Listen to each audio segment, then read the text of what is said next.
সবাইকে নববর্ষের অনেক অনেক শুভেচ্ছা।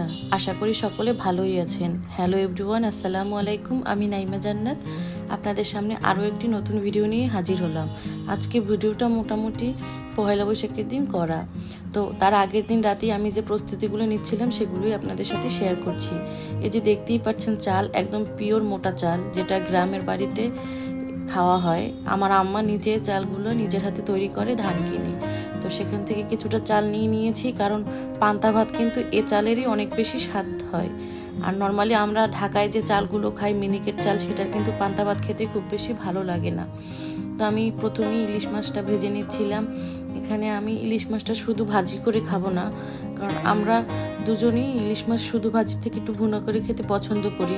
তাই মাছটাকে সেজন্য খুব কড়া করে ভাজি করে নিচ্ছিলাম, কারণ নুজাফার পাপা আবার কড়া ভাজি না হলে মাছ খাবে না। তো আমি ইলিশ মাছটাকে একদম শক্ত করে ভেজে নিচ্ছিলাম ভুনা করার জন্য, কারণ ঝোলে দিলে কিন্তু মাছটা এমনিতেই একটু নরম হয়ে যাবে, আর শক্ত করে ভাজলে তখন মাছটা একটু শক্ত শক্ত থাকবে। তো বেশ অনেকটা ঝাল দিয়েছি, কারণ ইলিশ মাছের ঝাল না হলে কিন্তু খেতে ভালো লাগে না। দেখতেই পাচ্ছেন মরিচে একদম লাল লাল হয়ে গিয়েছে তরকারির কালারটা। তো ঝাল দেওয়ার পরে আমি লেজটাকে কিন্তু ঝোলের মধ্যে দেইনি, কারণ এই লেজটা দিয়ে আমি আবার আলাদা করে ইলিশের লেজ ভর্তা করব। পহেলা বৈশাখ আর লেজ ভর্তা হবে না, সেটা কি হয়? তো আমি লেজটাকে কিন্তু রেখে দিয়েছি ভর্তা করার জন্য, আর বাকি মাছের পিসগুলোকে দিয়ে দিয়েছি ঝোলের মধ্যে ভুনো করার জন্য। আমার মাছটা কিন্তু প্রায় ভুনো হয়ে এসেছে, দেখতেই পাচ্ছেন। ঝালটা একটু বেশি দেওয়ার কারণে কিন্তু কালারটা খুব বেশি ইয়াম্মি এসেছে, দেখতেই কিন্তু লোভ লাগে, তাই না? সেরকম। তো আমার মাছ ভুনাটা শেষ, এর পাশাপাশি অন্য অন্য রান্নার প্রস্তুতিতে চলে যাচ্ছি। যেহেতু পহেলা বৈশাখ, তো পহেলা বৈশাখে আমরা কম বেশি কিন্তু সকলেই ইলিশ মাছটা খেয়ে থাকি। ইলিশ মাছ যেহেতু সবারই সাধ্যের ভিতরে। তো এরপরে আমি এখানে নিয়ে নিচ্ছি ফ্রাই প্যানে দিয়ে দিচ্ছি কিছুটা চিংড়ি মাছ, তেল গরম করে। ইলিশ মাছ চিংড়ি মাছ কিন্তু পান্তা ভাতের সাথে খেতে খুব বেশি মজা হয়। আমার বেসিক্যালি অনেক ভালো লাগে পান্তা ভাতের সাথে ইলিশ মাছ দিয়ে খেতে বা চিংড়ি মাছ দিয়ে খেতে। তো এর জন্য আমি চিংড়ি মাছটাকে একটু ভুনা করে নিচ্ছিলাম। তো চিংড়ি মাছ ভাজাগুলোকেও আমি তেলের মধ্যে আগে একটু হালকা করে ভেজে নিচ্ছিলাম। ভাজার সময় আমি খুব বেশি মরিচ হলুদ ব্যবহার করিনি, কারণ যেহেতু ভুনা করব তখন কিন্তু বেশ কিছুটা মরিচ দিয়েই ভুনো করব, সেজন্য। আর ভাজির সময় মরিচ হলুদ দিলে চিংড়ি মাছটার কালারটা আমার কাছে মনে হয় আরও নষ্ট হয়ে যায়। তো এই যে দেখতেই পাচ্ছেন, এখন কিন্তু মরিচ হলুদ দিয়ে ভুনো করার সময় কিন্তু কালারটা বেশ সুন্দর এসেছে।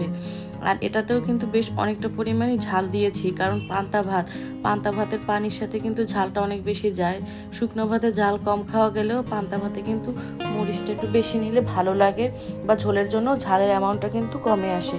তো দেখতেই পাচ্ছেন, এটাও একদম আমার ফাইনালি হয়ে গিয়েছে, তেলটা উপরে ভেসে উঠেছে। এ পর্যায়ে আমি কিছুটা ধনিয়া পাতা দিয়ে চুলাটা অফ করে দিচ্ছি। এরপরে হচ্ছে আমার ইলিশের লেজ ভর্তা করার পালা।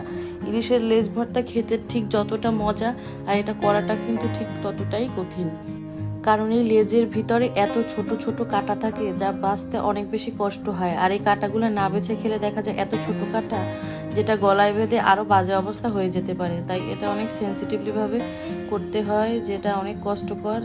আর কি কথায় আছে না, কষ্ট করলে কেষ্ট মেলে, সেরকম। তো আমি ভাতগুলোকে কিন্তু রাতেই রান্না করে রেখেছিলাম, আমি রাতের বেলায় ঠান্ডা করে এরপরে পানি দিয়ে রেখেছিলাম পান্তা ভাত হওয়ার জন্য। তো সকালে কিন্তু এই প্লেটে একদম সার্ভ করে দিচ্ছি খাওয়ার জন্য, যেহেতু বাসায় আমি এবং নুজারের পাপা ছাড়া আর কেউ নেই। তো আমি দুইটা প্লেটে খুব সুন্দরভাবে ডেকোরেশন করে নিচ্ছিলাম। পহেলা বৈশাখ আর আমরা মাটির পাত্রে খাবো না, সেটা কি হয়? তাই জলদি করে বের করে নিয়েছি মাটির প্লেট। এটাতে না খেলে পহেলা বৈশাখটা কমপ্লিটই হবে না, সেরকম মনে হয়। তো এই যে আমি সবগুলো জিনিসই একসাথে কিন্তু ডেকোরেশন করে দিব এখন একটু একটু করে। প্রথমেই আমি যেটা করেছি, ইলিশের লেজ ভর্তাটা দিয়ে দিয়েছি, আর এটা কিন্তু খেতে অনেক বেশি মজা হয়েছে, যা বলার বাহিরে। এটা দিয়ে সম্পূর্ণ ভাতটা খেয়ে ফেলা যেত, এতটাই মজা লেগেছে। কাঁচা সরিষার তেল দিয়ে, আর সাথে দিয়ে দিয়েছি আলু ভর্তা। আমি দুইটা আইটেমের ভর্তা রেখেছি এবং দুইটা আইটেমের মাছ রেখেছি। একে একে ভর্তাগুলো প্রথমে দিয়ে দিয়েছি এবং পরে মাছগুলো দিয়ে দিয়েছি। তো কেমন লাগলো আমাদের পহেলা বৈশাখের আয়োজন? আপনাদের কাছে ভালো লাগলে অবশ্যই আমার চ্যানেলটি সাবস্ক্রাইব করবেন এবং আরও নতুন নতুন ভিডিও দেখার জন্য আমার পাশে থাকবেন। ধন্যবাদ।